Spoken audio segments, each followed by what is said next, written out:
Buenas noches a todos. Yo voy a leer un documento sobre el caso del compañero Carlos Leoncio Ballerini, argentino desaparecido en Honduras.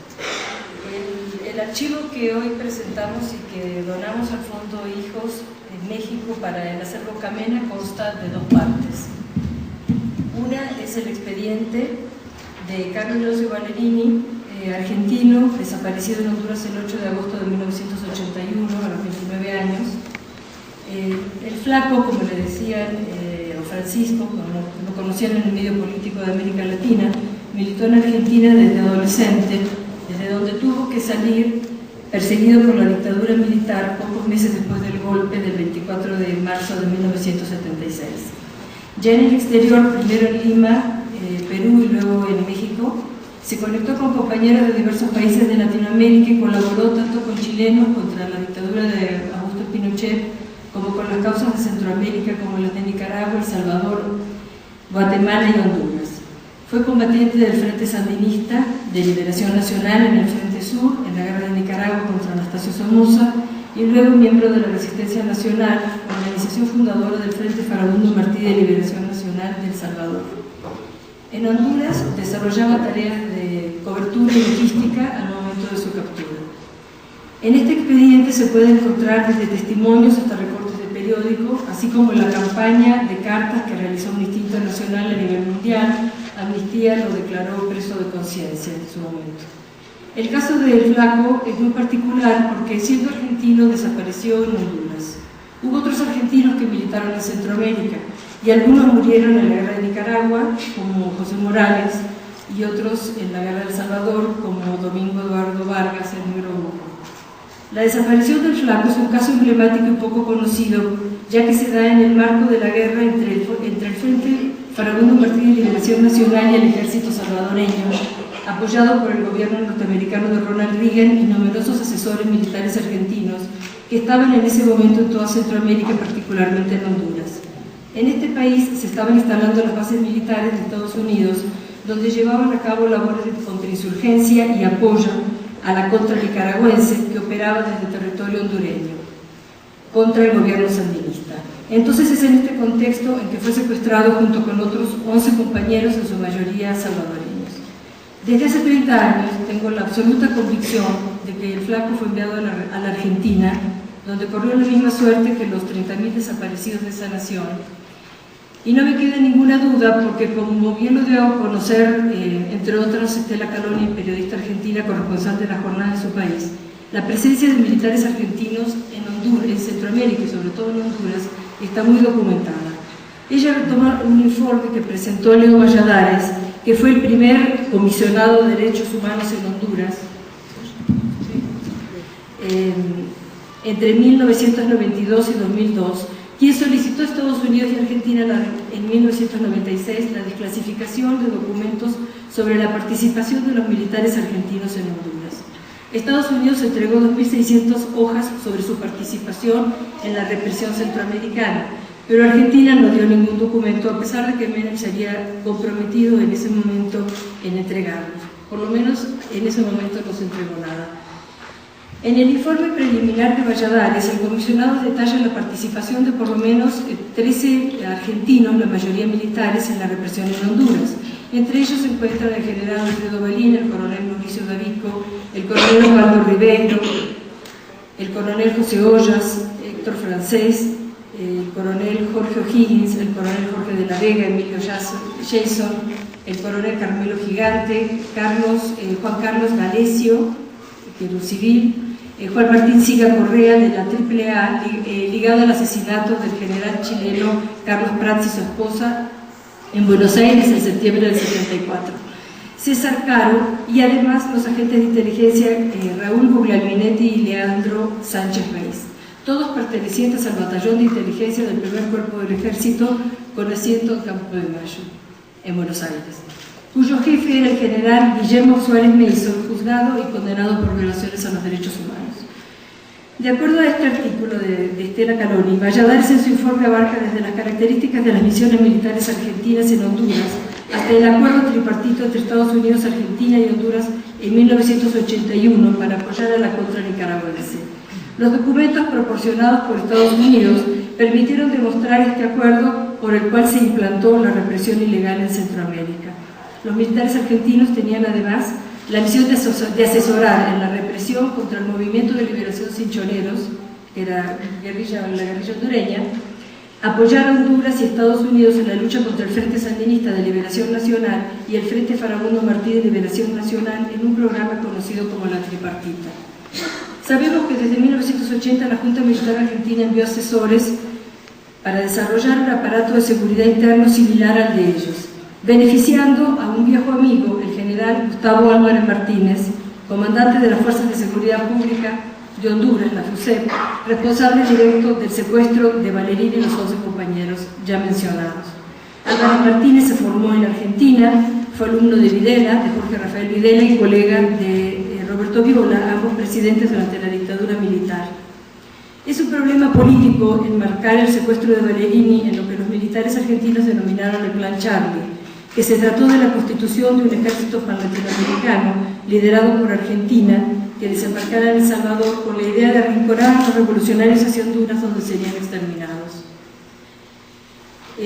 Esto fue revelado. También tenía los militares argentinos, en su soberbia, la dictadura pretendió jugar el papel, reemplazar a los Estados Unidos en el papel de represores en el área centroamericana, ¿no? Pensando de esa manera que cuando la guerra de las Malvinas Estados Unidos los iba a apoyar, ¿no? Una jugada un poco mal calculada. Sin embargo, el flaco no ha aparecido ni en Honduras ni en Argentina. En el archivo también hay otra serie de documentos que dan cuenta de la enorme campaña que se hizo para lograr su libertad, desde la Organización de Naciones Unidas, la Comisión Interamericana de Derechos Humanos, la Organización de Estados Americanos, la Comisión de Derechos Humanos de Honduras, el Comité de Familiares de Detenidos Desaparecidos en Honduras, la Comisión de Derechos Humanos de El Salvador. También nos entrevistamos con miembros de diferentes organismos humanitarios, como Theo Van Boven, que en ese momento era director de la División de Derechos Humanos de Naciones Unidas, el presidente del Comité Internacional de la Cruz Roja para Centroamérica. Escribimos a Danielle Mitterrand, la esposa del presidente francés, que estaba muy preocupada por la situación de los derechos humanos en Latinoamérica. En este momento, agosto del 81, Honduras estaba gobernado por el general Policarpo Paz García, que encabezaba una dictadura militar, y se habían realizado elecciones presidenciales en las que el político liberal Roberto Suazo Córdoba triunfó. Entonces nos entrevistamos con algunos políticos hondureños, como el futuro canciller Eduardo Paz Garnica, con quien se hizo una negociación que prometió liberar a los compañeros y no quedó en la nada, ¿no? Otros miembros del Partido Liberal, en fin, cartas a media humanidad, ¿no? El gobierno canadiense también hizo una gestión ante su par hondureño y envió un avión al aeropuerto de Toncontín en Tegucigalpa para sacar a todos los compañeros, entre los que se encontraba el flaco, pero no los liberaron. El avión estuvo en el aeropuerto y no fueron liberados. Francisco era un compañero muy querido y muchas comunidades latinoamericanas se movilizaron haciendo campaña por su libertad. En Francia, en Holanda, en Argentina, Venezuela, México, brasileños, chilenos, uruguayos, centroamericanos, argentinos participaron activamente por su libertad. La otra parte del archivo que entregamos corresponde a documentos, algunos de ellos internos, pertenecientes en su mayoría a la Resistencia Nacional de El Salvador y organizaciones de masas, entre los años 1979 y 1986. Parte del material corresponde al sector humanitario, ligado a esta organización, como el Comité de Madres de Presos Desaparecidos y Asesinados Políticos del Salvador, Óscar Arnulfo Romero, el Comité de Presos Políticos del Salvador, la Comisión de Derechos Humanos de El Salvador y la Asociación Internacional por la Paz en El Salvador.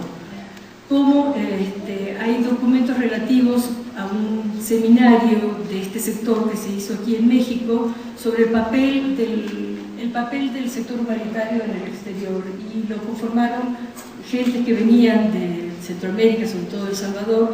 Es un material que, si bien está a mano, creo que es muy valioso, ¿no? Habrá que descifrarlo y organizarlo y demás, pero de eso se encargarán los compañeros francamente. Entre los documentos que entregamos hay un ejemplar de Polémica Internacional, un órgano, una revista que sacaba la ADN en el exterior, titulado titulada Puentes desde Vietnam, son todos escritos de Roque Dalton después de un viaje que hizo a Vietnam. También una versión mecanografiada de Roque Dalton, también de su novela Un libro rojo para Lenin. Es así, bueno, finalmente la edición en Nicaragua, la editó en Nicaragua muchos años después, pero en su momento fue así como una joya. Una colección más o menos completa del periódico Guazapa, editado en el Frente de Guerra de Guazapa en El Salvador, varios documentos y muchos documentos internos sobre el papel de la solidaridad internacional. Algunos ejemplares de materiales producidos en el Seminario Interno del Centro de Estudios Centroamericanos de Relaciones Internacionales SECARI, aquí en México.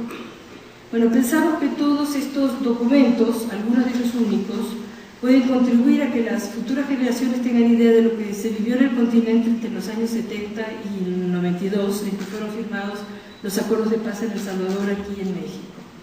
Me parece que Hijos México y El Camena son las instancias idóneas para guardar parte de la memoria de los procesos revolucionarios de la región, ya que en los últimos 20 años poco se ha discutido sobre el pasado reciente de Centroamérica. Esperamos que, bueno, desgraciadamente hoy nos ocupa mucho más la situación de México, que hace 20 o 30 años acogió a todos los centroamericanos y los latinoamericanos en sus diversos exilios, y desgraciadamente hoy estamos viendo que aquí está sucediendo casi lo mismo. Esperamos que estos acervos sean de utilidad para la comunidad estudiantil de la UACM y para aquellos que se quieran acercar al tema de Centroamérica. Antes de pasarle la palabra a Juan Carlos, quería comentar que hace 2 días me llegó una información de la Argentina. El caso Valerini se presentó en una mega causa contra los militares que tuvieron a su cargo el campo de concentración de Campo de Mayo. Uno de los militares que acabo de mencionar, Osvaldo Ribeiro, me acabo de enterar que hace 14 años que está preso y condenado con 2 cadenas perpetuas por otras causas, no por esta, pero está preso. Afortunadamente la justicia ha sido muy lenta, pero llega. Y a raíz de una investigación periodística que hizo un compañero muy querido, Raúl Cuestas, que sacó un libro sobre Flaco y sobre otros compañeros que estuvieron en Centroamérica, queda como bastante claro que Valerini fue secuestrado por las fuerzas combinadas de la misión argentina militar en Honduras, comandadas en Tegucigalpa por el entonces coronel Osvaldo Ribeiro, que es el que está preso, de la Dirección Nacional de Investigaciones de Honduras y posiblemente algunos militares salvadoreños. Entonces, bueno, quería compartir con ustedes que por lo menos uno de estos señores está preso, ¿no? Y esperamos que la causa y que el juicio siga su curso y que, bueno, que se haga justicia en el momento. Nada más.